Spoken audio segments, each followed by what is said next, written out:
কিন্তু একজন এমপি, সে যেমন এলাকারও এমপি, গোটা দেশেরও এমপি। তাহলে এমপি হিসেবে কেমন লোক সংসদে পাঠাইতে হবে? যে লোকটা গোটা দেশের জন্য কাজ করতে পারে এমন লোককেই আমাদের সংসদে পাঠাইতে হবে।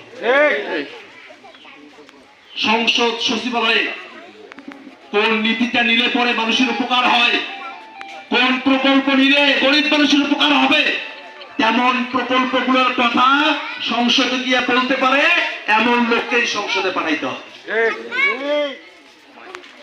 40টার উপরে মন্ত্রণালয় আছে, এক একটা মন্ত্রণালয় এক এক ধরনের কাজ করে। আগে জানা লাগবে কোন মন্ত্রণালয় কোন কাজটা আমাদের এলাকার জন্য দিতে পারে। কৃষি মন্ত্রণালয় আমাদের এলাকার জন্য কোন কাজ দিতে পারে।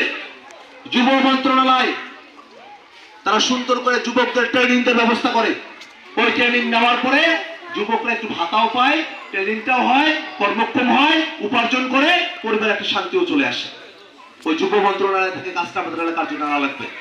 ত্রাণ ও দুর্যোগ মন্ত্রণালয়, আমরা বিপদে পড়লাম, বন্যা হইল, আমাদের এলাকায় সেই ত্রাণ ও দুর্যোগ মন্ত্রণালয়ের সাহায্যটা আসলো কিনা, এই জিনিসগুলা আমাদেরকে বের করে নিয়ে আসা লাগবে।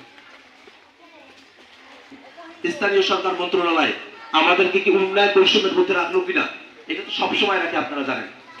আমরা উন্নয়ন বৈষম্যের মারাত্মক শিকার সরকারের দ্বারা।